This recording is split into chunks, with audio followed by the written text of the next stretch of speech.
الكمية اللي انتوا شايفينها دي من ربع كيلو لحمة مفرومة وربع كيلو بانيه. كمية تكفي اكتر من اسبوع وهتوفي معاكوا، هتاكلي طول اليوم طول الاسبوع لحوم وفراخ. تمام كده يا ست البنات. وطبعا في حبايب قلبي طلبوا مني اللحمة المعصجة وطريقتها، هقولها لكم في اخر الفيديو ان شاء الله. هدخل بقى في المضمون عشان ما اطولش عليكم. اول حاجة دي ب50 لحمة مفرومة و50 فراخ بانيه. البانيه بكام يا ام ياسين؟ عامل 220، واللحمه المفرومه من 160 لحد 220. التمن بقى اللي موجود عندك جيبيه. انا جايبه بكام اللحمه المفرومه؟ جايبها من 470، جبت ب50 جنيه. والبانيه جبت ربع عادي ب55 جنيه. جبت بقى 3 4 بصلات، يعني ربع كيلو بصل كده وقطعته، هبتدي افرمه في المفرمه. لو ما عندكيش بقى الكبه دي ممكن تبشريه، وممكن تعمليه بالمطحنه اللي هي الصحننه بتاعه التوابل، وممكن كمان تعمليه بالمحرطه.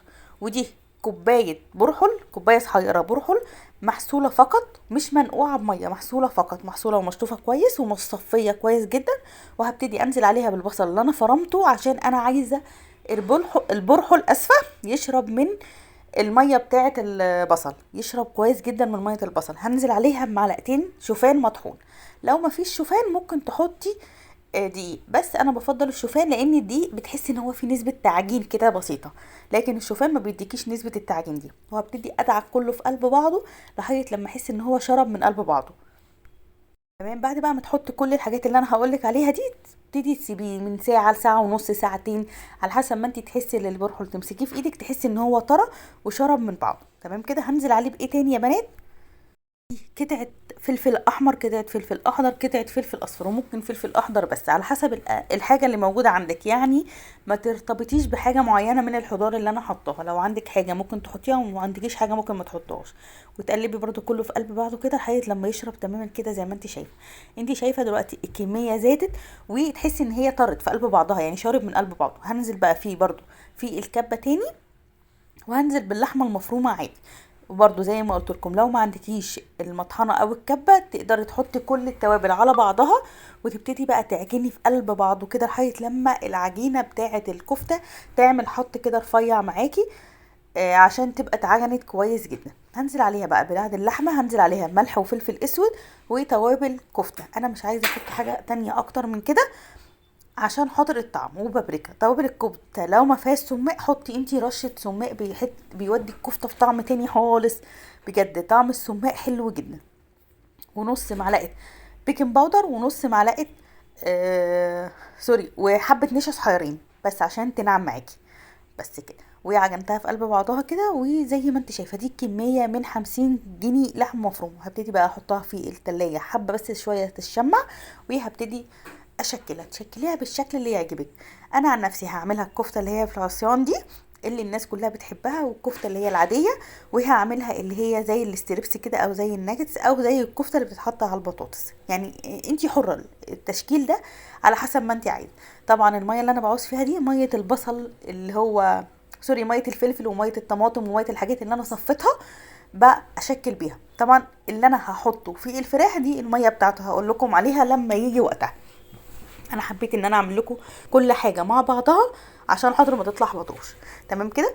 دي الميه اللي قلت لكم عليها. الميه دي اصلا في الطبيعي انت المفروض لو بتعملي كفته عاديه بتاخدي الميه دي وتبتدي تعوصي بيها وهي في الفرن او وهي على النار. طيب لو انا بقى ما عنديش الميه دي اعمل ايه؟ حبه ميه صغيرين ومعلقه صلصه صغيره جدا، وحبه ملح وحبه فلفل اسود ونقطه زيت بسيطه، وتبتدي بقى تعوصي بيها الكفته عادي خالص. بس كده. هشكل الكمية على حسب ما انت عايزة، الكمية على حسب ما انت عايزة تشكليها. يعني انا مثلا عندي 4 افراد، هشكل 8 قطع، لكل فرد قطعتين. تمام كده زي ما انتوا شايفين كده. بصوا انا عملت كام واحدة عصاية من الكفتة؟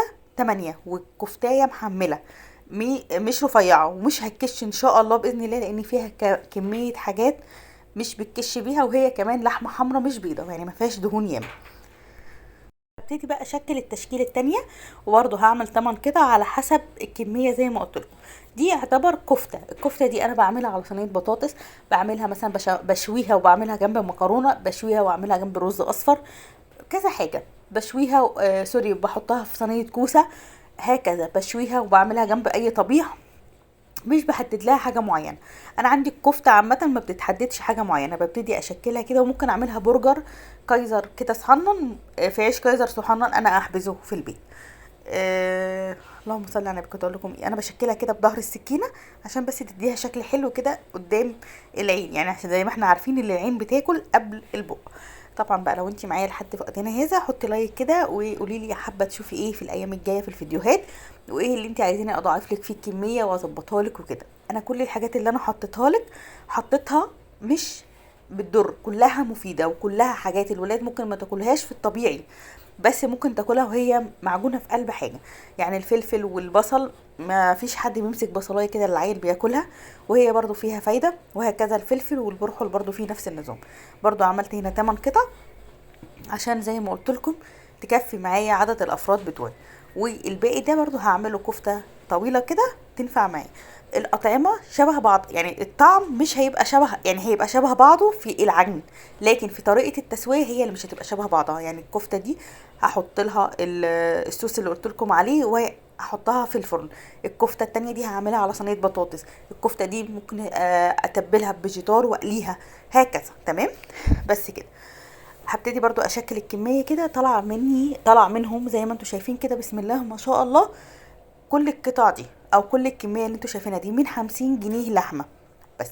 تعالوا بقى ندخل على الفراخ عشان برضو ما اطولش عليكم، وبرضو ما تنسوش ان انا هوريكم طريقه العصاج في اخر الفيديو.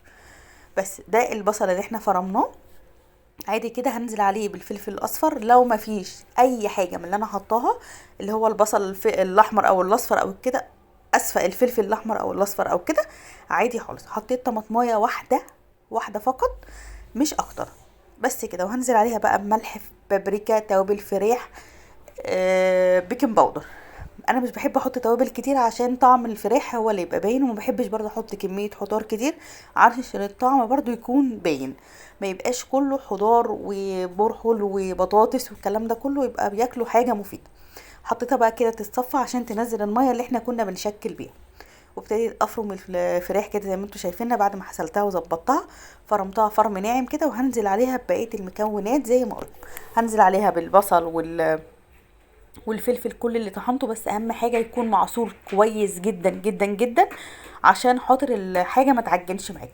لازم الفراخ تكون متصفيه بعد ما تغسليها، ولازم الخضره تكون متصفيه بعد ما تضربيها في المفرمه او تبشريها، لازم تتصفى تماما من الميه اللي فيها عشان خاطر في التشكيل ما تتعبكيش. حطيت بقى التوابل، بابريكا، ملح، فلفل اسود، توابل فراخ، التوابل اللي عندك خلاص، ورشه بيكنج باودر نص معلقه كده، ونص معلقه نشا. النشا ليه؟ عشان ينعم الحاجه، وكمان لو في نسبه ميه ولا حاجه يشربها. اللهم صل على النبي. ومعلقه شوفان عشان حسيت ان هي فيها نسبه ميه صغيره، حطيت معلقه شوفان. انت ممكن تحطي الشوفان زي ما قلت لك، او ممكن تحطي دي.